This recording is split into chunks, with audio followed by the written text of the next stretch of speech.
Welcome back to lktstories, where we bring you engaging and emotional stories. Today we're going to tell the story of Davis, a single father who has gone through the unthinkable with his twin daughters. My name is Davis. My wife passed away during childbirth, leaving me alone to raise our two beautiful daughters. Losing her left a void so deep that no amount of time could ever fill it. Since then, I've been both a father and a mother to Sarah and Elisa, two girls so alike in appearance that even I sometimes confuse them. Sarah, the elder, is calm and thoughtful, a quiet strength. Elisa, on the other hand, is all fire and energy, her laughter lighting up every corner of our home. Life hasn't been easy. The absence of their mother was a weight we carried together. But watching them grow day by day gave me a reason to keep going. My only wish has always been simple: to see them grow into kind, happy, and fulfilled individuals. Now, at 20 years old, they're everything I dreamed they'd be: intelligent, accomplished, and beautiful. But I never imagined that one day they would repay me in a way that would shake my world to its core. But I never expected that one day they would choose to repay me in a strange way that was beyond my imagination. It was a strange afternoon. Instead of returning home at dusk like every other day, today's work had a little change. I got to leave work earlier than usual, feeling relieved because I rarely had the chance to return home early. I quickly walked home, eagerly thinking about relaxing in a rare, quiet time. As soon as I reached the gate, I realized that the door was only ajar, a rare occurrence. My heart tightened slightly. An unclear premonition crept into my head. I paused for a few seconds and then gently pushed the door open to enter. As soon as the door opened, the sound of laughter from the living room made me stop immediately.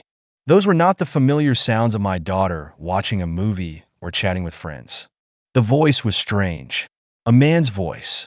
I stood still, trying to listen more, feeling uncomfortable starting to rise in my heart.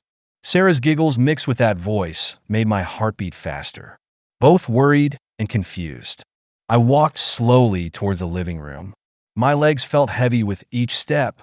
The sounds became clearer and clearer. Curiosity and unease made me unable to stop. When I reached the door, the scene inside appeared like a sudden shock to me. Sarah, the little girl I had always loved, with her sister and a strange young man were there. Naked, all three seemed to be immersed in their own world, not paying attention to their surroundings. I stood still, all my emotions frozen from shock, then bursting into uncontrollable anger.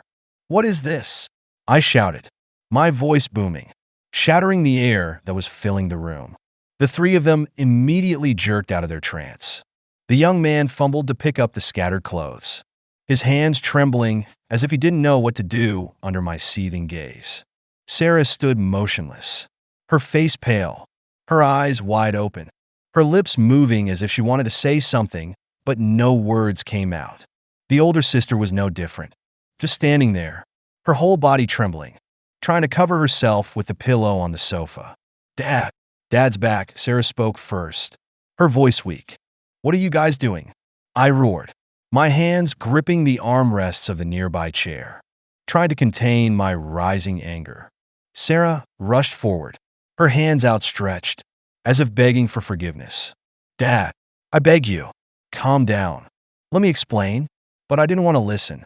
How could I listen when I was faced with such a depraved scene? Every principle, every value I had tried to impart over the years seemed to vanish in that moment. My eyes turned to the young man. "Get out of here!" Now I shouted, my voice tearing apart the stuffy atmosphere. He timidly walked over, quickly putting on his clothes while bowing his head and mumbling a few apologies. When he was only a few steps away from me, I couldn't hold back anymore, intending to rush over and grab his neck to teach him a lesson. But Sarah was faster, rushing in front of me. "Dad, please, let him go. It's my fault. Please don't make a fuss. Please," Sarah pleaded, her voice choked with tears. My eldest daughter also rushed over, hugging my arm as if to stop me. "Dad, we were wrong, but don't do this." I stopped, breathing heavily. my eyes still fixed on the young man who was tiptoeing towards the door. He stole one last glance at me, his legs trembling before he ran out. The door closed with a small sound, leaving a suffocating silence in the room. I turned back to look at my two daughters, the anger in my heart not decreasing. But when I saw Sarah's red, teary eyes, I suddenly stopped. How could I hit or scold them at this moment? The two daughters I loved more than life were now holding me tightly, trembling and full of fear. Unable to do anything, I left them both and ran upstairs. I slammed the door shut, the sound echoing dryly in the house that had fallen into silence. With my back against the door, I stood there, my whole body exhausted but my mind unable to calm down. My breathing quickened. I felt like I was being caught in a tornado, where everything became chaotic and there was no way to stop. They are my two beloved daughters. From the first day I held them in my arms, I promised myself that I would protect them, raise them well, and let them live a good life. However, what had just happened before my eyes was like a painful slap. They were no longer the innocent children I once knew, and I, a father, could no longer maintain the control I thought I always had. What had gone wrong? Since when had the distance between me and them become so great that I did not notice these changes? I walked to the window, pulled the curtains open to let the afternoon light shine into the stuffy room. The cool breeze blew by, but it did not calm the turmoil in my heart. I tried to remember the old days, the days when they still chattered around me, talking about school and friends. At that time, every word they said made me smile, feeling proud that I had fulfilled my role as a father. But now I wonder, when did that trust fade? Or was I so busy with work that I missed the signals I should have noticed? I thought of Sarah's red eyes, her trembling voice as she begged for my forgiveness. It hurt. As a father, I never thought I would have to face a situation like this. The anger still smoldered inside me. But not only for them. I was angry at myself, angry for not being able to stop this before it happened. Questions kept swirling. Why did they choose to do it right in the house? Right in the middle of the living room? The place that had always been the center of family memories?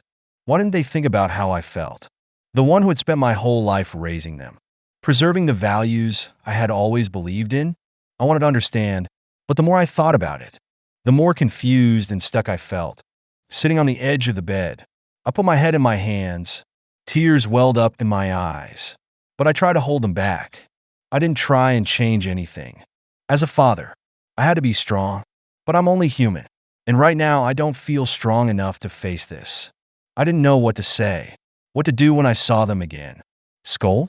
Punish? I had every right to do so. But would that make things better? Or would it just push them further away? A thought flashed through my mind. I needed to talk. But not right now. I needed time, not just to cool off, but to understand what had happened. Standing up, I walked to the closet, looking for a new shirt. My body was still drenched in sweat, but my mind was cold. I needed to go out, somewhere to calm down, to get away from those haunting images. This room, this house, everything here was suffocating me.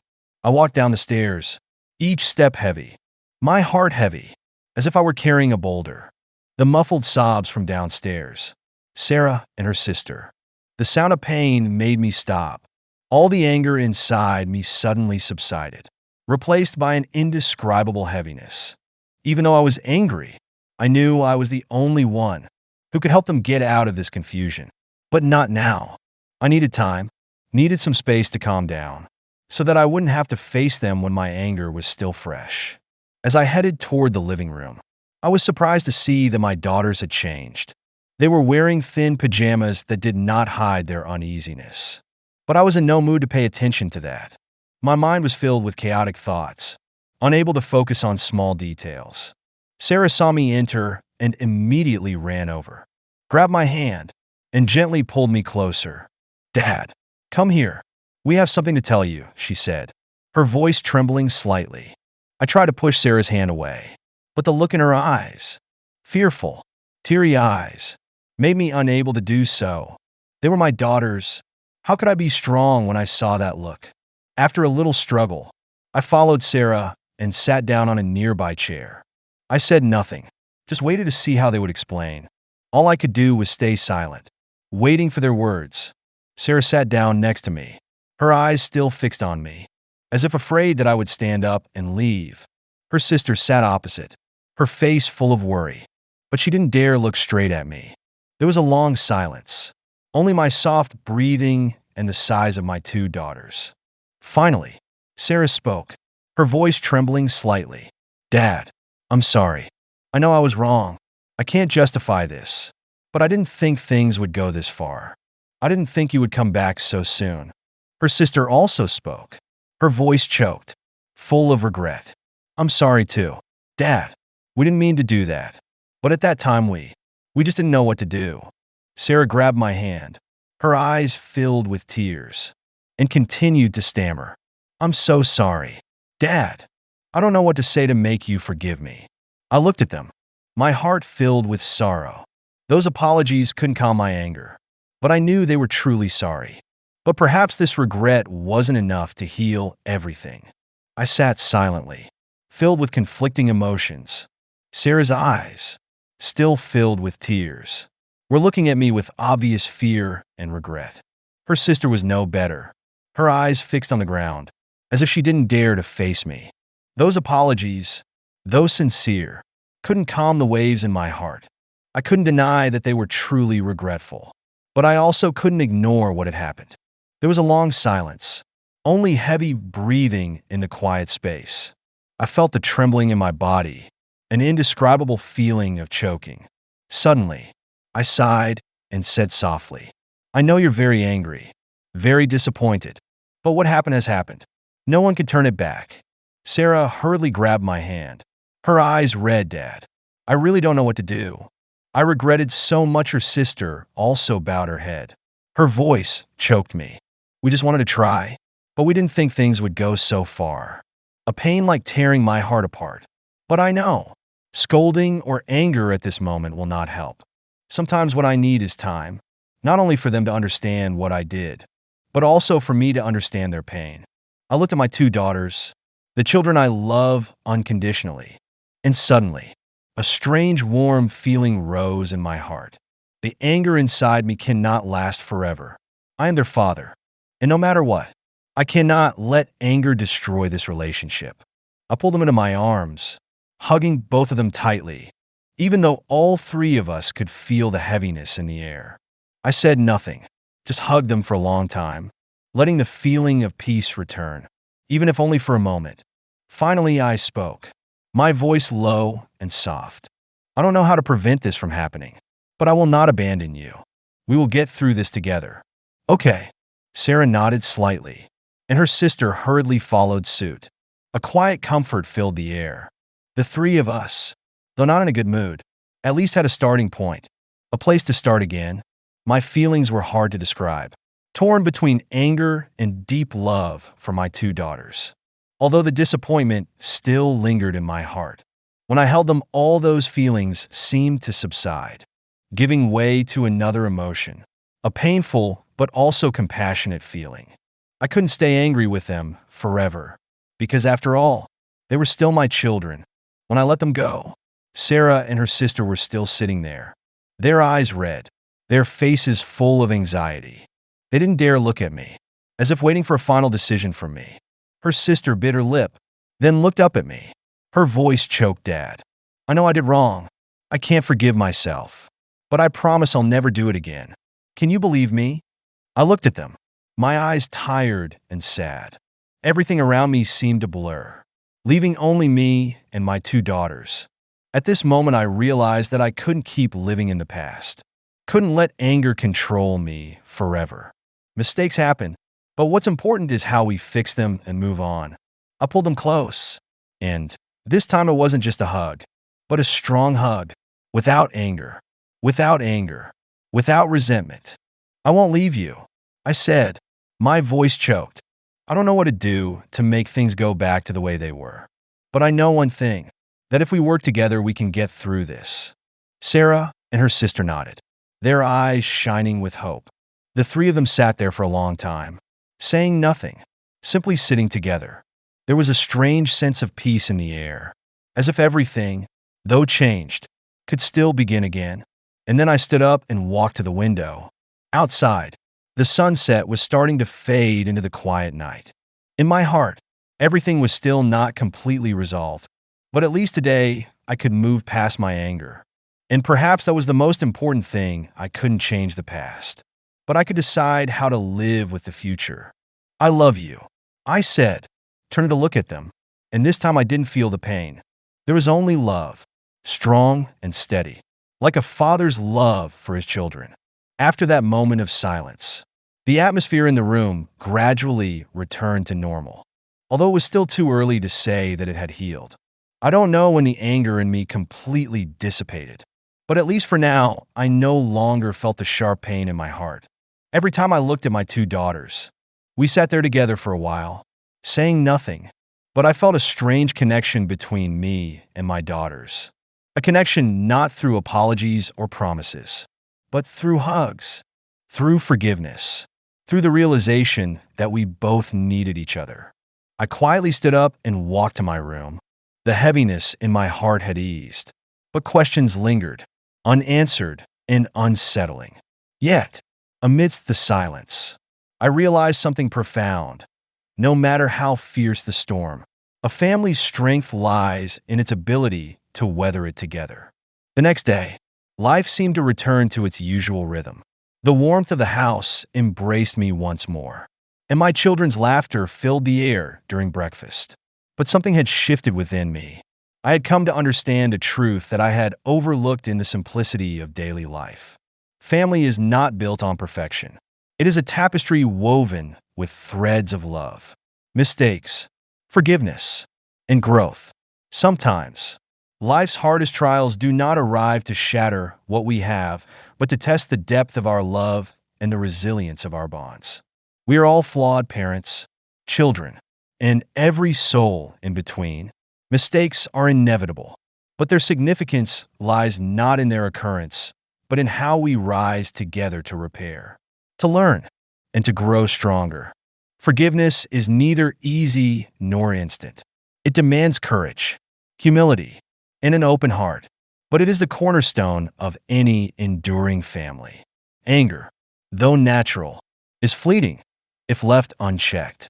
It can blind us to the opportunities for connection, healing, and deeper understanding, to listen, to share, to soften in the face of conflict. These are acts of love. They are the bridges that mend fractures and fortify the ties that bind us. Sometimes, the simplest gestures, a quiet hug, a whispered reassurance, carry the power to heal even the deepest wounds. Family love is a sacred treasure, far more valuable than anything the world can offer. It is not a guarantee. It is a commitment. And while the journey may be fraught with difficulties, it is one we must never abandon. Life, with its unpredictable twists, is a relentless teacher. The trials we face remind us of what truly matters, the people we hold dear, and the effort we put into keeping those bonds alive. In the end, family is not just where we belong. It is where we are challenged, supported, and inspired to become our truest and best selves. Thank you for joining me on this journey of reflection and growth. As we close, I want to leave you with this. What have you learned from this story? Is there one insight or lesson that resonated with you? Something you'll take and apply in your own life? Share your thoughts in the comments below. Let me know one thing you've learned and how you plan to bring it into practice. I'd love to hear your stories and experiences. And as always, if you found value in this video, please like, share, subscribe to our channel for more thought-provoking stories and discussions. Together, let's continue to learn, grow, and create a better understanding of ourselves and the world around us. See you in the next video.